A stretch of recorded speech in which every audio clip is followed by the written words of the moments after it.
Hi எல்லாருக்கும். இன்றைக்கி நம்ம இட்லி தோசைக்கெல்லாம் ஒரு சூப்பரான சாம்பார் தான் பார்க்க போகிறோம். வழக்கமாக பாசிப்பருப்பில் சாம்பார் வச்சோன்னா அப்படியே சப்புன்னு ஒரு மாதிரி தண்ணி மாதிரி இருக்கும். ஆனால் இந்த மாதிரி ஒரு டைம் பாசிப்பருப்பில் சாம்பார் வச்சு பாருங்கள், டேஸ்ட்டு அவ்வளோ சூப்பராக இருக்கும். 4 இட்லிக்கு அப்படியே 1 லிட்டர் குழம்பு ஊற்றி நல்லா முக்கி எடுத்து சாப்பிட்லாம், அவ்வளோ டேஸ்ட்டாக இருக்கும். வாங்க எப்படி செய்கிறதுன்னு பார்க்கலாம்.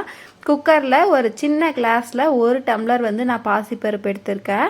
கொஞ்சமாக தண்ணி ஊற்றி ஒரு 2 டைம் நல்லா வாஷ் பண்ணிவிட்டு தண்ணியை வரி கட்டிட்டு எடுத்துக்கோங்க.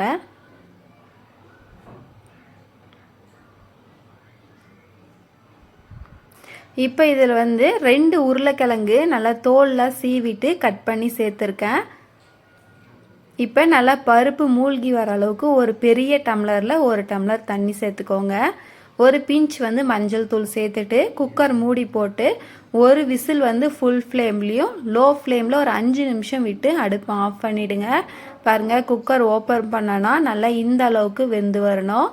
2 விசில் ஃபுல்லாக விட வேண்டாம், பருப்பு ஓவர் குக் ஆகிடும். இப்போ நான் மத்து வச்சு நல்லா அந்த உருளைக்கிழங்க ஒன்று பாதியமாக மசிச்சு விட்டுக்க போகிறேன். இப்போ இது இருக்கட்டும், அப்படியே எடுத்து வச்சுருங்க. இப்போ வானலில் ஒரு 2 டேபிள் ஸ்பூன் எண்ணெய் விட்டு சூடானதுக்கப்புறமா கடுகு சேர்த்துக்கோங்க. நல்லா பொரிஞ்சு வந்ததுக்கப்புறமா ஒரு கைப்பிடி கருவேப்பிலை, ஒரு வரமிளகாய், ஒரு 1/4 டேபிள் ஸ்பூன் சீரகம் சேர்த்து நல்லா பொரிய விட்டுக்கோங்க.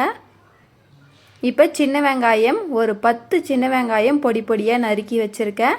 ஒரு 5-6 சின்ன வெங்காயம் அப்படியே முழு சின்ன வெங்காயமாக போட்டிருக்கேன். இப்போ அது கூட ஒரு 3 பல் பூண்டு அதையும் இந்த மாதிரி நறுக்கி வச்சுருக்கேன். இப்போ இதெல்லாம் சேர்த்து நல்லா வதக்க விட்டுக்கோங்க.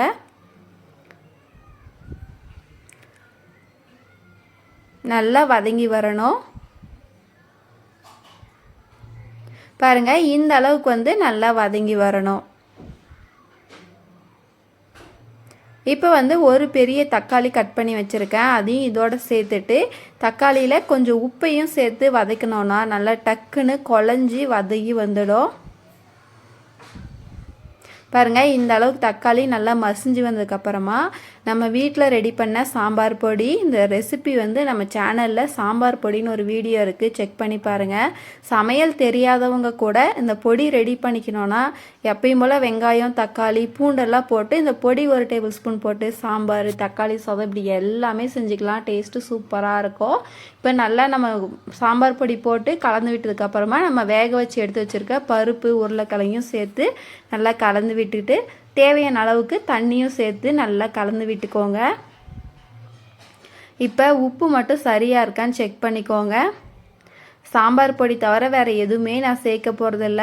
நீங்கள் நார்மலாக வீட்டில் இருக்கிற குழம்பு மிளகாய்த்தூள் யூஸ் பண்ணுறீங்கன்னா லாஸ்ட்டில் ஒரு 2 சிட்டிகை பெருங்காயமும் ஒரு 4 மிளகு ஒரு 1/4 டேபிள் ஸ்பூன் சீரகமும் பொடி பண்ணி சேர்த்துக்கோங்க.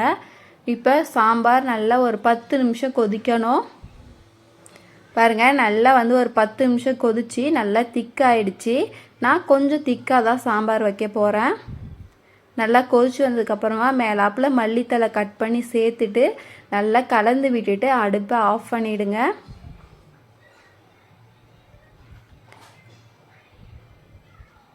நல்லா இந்த மாதிரி கலந்து விட்டுட்டு ஒரு தட்டு போட்டு நல்லா ஒரு 10 நிமிஷம் சாம்பாரை மூடி வச்சிடணும்.